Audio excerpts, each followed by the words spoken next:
The movie opens up with Jack, a middle-aged assassin in a futuristic, neon-drenched version of Hong Kong, in a world full of enough professional and personal rivalries. Jack works as a hired assassin, going around the dark and shady corners of the metropolis to finish off his targets. He leads a lonely life and usually pays for time with android prostitutes, but he is burdened and worn out by his life in the city.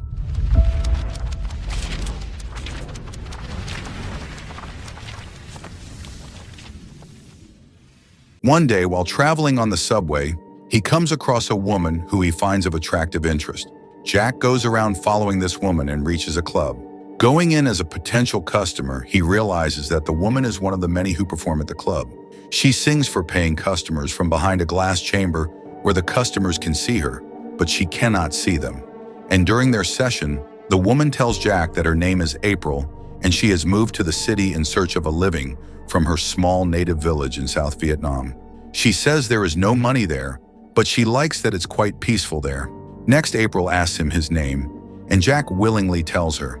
She is easy to talk to, and Jack opens himself up to her, except that he lies to her, saying he works in construction. After the session ends, Jack continues following April around on multiple occasions. First, he stalks her as she dines in the city alone by herself, and then he follows her to her neighborhood. She lives in an apartment, and Jack takes shelter in the building next to hers.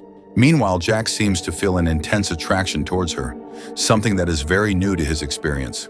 Along with that, he is also going through bouts of ill health, sometimes pain in his chest and sometimes something else, for which he is seen taking medicines, but the reason for which is unknown. The next day, while following April, he goes into narrow and empty lanes and suddenly realizes that a dark-skinned man seems to be following him throughout all the turns he has taken. This face is known to him, as the man was also present in a restaurant on the first night when Jack was on a mission to kill his target. Later, Jack once again goes back to the club where April works and prepares to speak to her. As April comes out, she first thinks it's the usual customer that needs her entertainment, but somehow she recognizes Jack from their last session. She says she remembers him by his voice, and Jack asks her whether she has eaten or not. She says she hasn't, and Jack politely asks her if she would like to dine with him. April skeptically accepts his invite for dinner, and after her shift ends at midnight, she finds a strange man staring at her from across the way. She immediately notices that it is Jack and approaches him. Seemingly, the moment is awkward because she just knew him through his voice only, but once they sit down, things ease up a little. She starts by touching his hands and telling him the love line on his palm is short. Jack tells her he so far hasn't had the best experience regarding love because all he knows about it is sadness and despair. He tells her his backstory, which lacks a perfect family essence and togetherness. They share several stories of what they like and don't like, and soon Jack finds himself immersed in this woman. Finally, Jack hands her some money to help her out, but it's clear April wasn't proud to take it. That very night, after their date is over, while walking on the streets alone, Jack once again sees his stalker and tries to approach him. But the man carelessly walks onto the main road and is violently hit by a speeding bus. As Jack goes to check on him, he sees that the man is not a human, but a humanoid robot that has been destroyed by the accident. He picks up a memory chip from the scene of the accident and tracks it down to Muka Corporation, a biotech company headed by scientist Dr. Bergman, who has been missing for almost a year. The next day, Jack tries to track down this scientist while his health grows worse, and he has to consult a doctor about it. The doctor, too, is confused by his ill health, despite having clean DNA. He tells him his DNA shows no signs of decay, thus he can't be helped by the doctor or any other hospital. Shortly after coming out of the doctor's office, Jack tries to find and ask Dr. Bergman for help, but he refuses to trust him, saying he can't help him if he can't trust him, and Jack doesn't seem trustworthy to the man. Though Jack continues to meet with April, they have another date, and this time April comes with her natural looks, more like her true self. This time she tells him after the first session they had in the club, she dreamed of him the same night, and the next morning she surprisingly felt like she missed his voice. To be honest, she never misses anyone for a long time. After this date with April, Jack confronts another man who seems to have been following him, and the stalker explains that Jack had killed his brother. He was an assassin, and the man's brother was one of his victims. He wanted to get some sort of revenge. Jack, now taking complete control of the situation, is about to shoot the man dead. However, before he can do so, he falters at the last minute, which eventually causes him to throw up and fall to the ground. Shortly, Jack is quickly helped back to his feet by Dr. Bergman. He takes the ailing assassin to his small apartment and checks his vitals. Jack reveals that he has been feeling sick since around the same time he met with April, and the scientist suggests that the two might be somehow linked.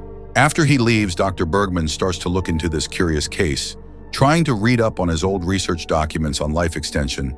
However, he also realizes that a stranger is stalking him and trying to get into his well-guarded apartment. Thus, he takes out a gun and stands to protect himself by any means necessary. Meanwhile, Jack and April spend a lot of time together. April reveals to Jack that she once had a daughter who she lost in the world, and that she regularly prays for her well-being and health wherever she is. Jack, too, tells her about his pain past, about his mother who abandoned him at a young age, and his father with whom he does not keep in touch. Meanwhile, back with Dr. Bergman, he takes out a hidden file that he has kept for a long time, and in it, he discovers a sinister background to all the past experiments that have been done on people. The next day, Jack visits the last address of his father and is informed that the old man had died a year ago. Jack, once completely unaffected by any of these emotions, now almost breaks down after hearing of his father's demise.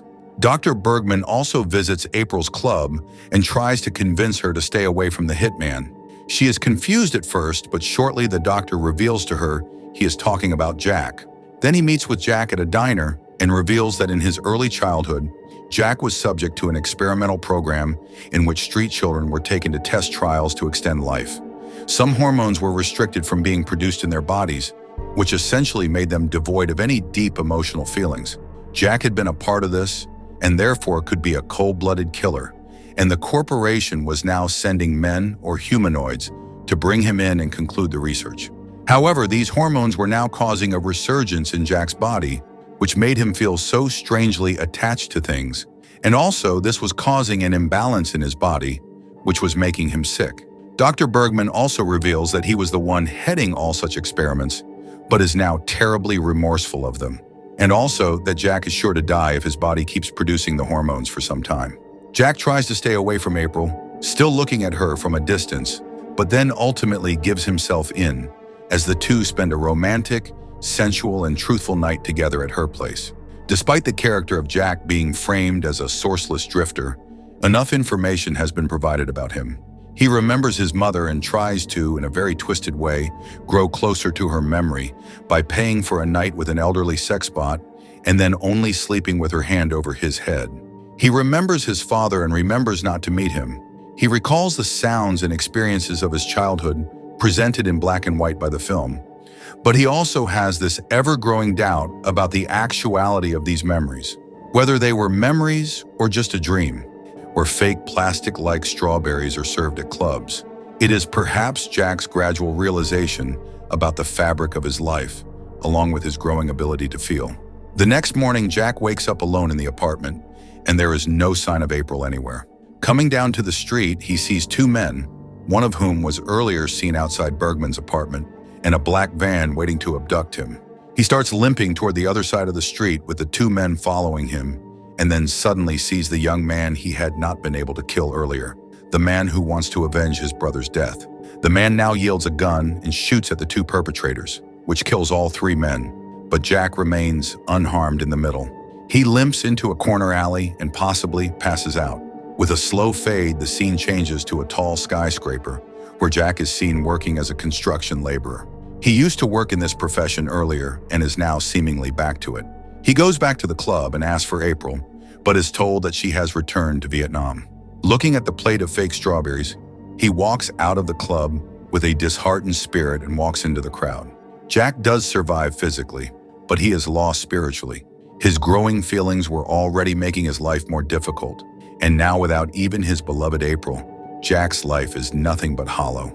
In a short sequence of fleeting scenes played in slow motion, April's perspective is shown as she walks away from the apartment the previous morning. She had removed Jack's gun and thrown it away, which had rendered him defenseless and could have led to his death. She is also seen meeting with her young daughter, but by now we do not know what is real and what is fake.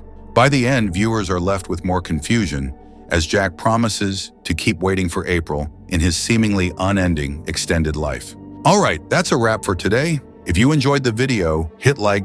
It really helps the channel. Leave a comment with your thoughts and don't forget to subscribe and turn on notifications so you never miss an update. Thanks for watching and see you next time.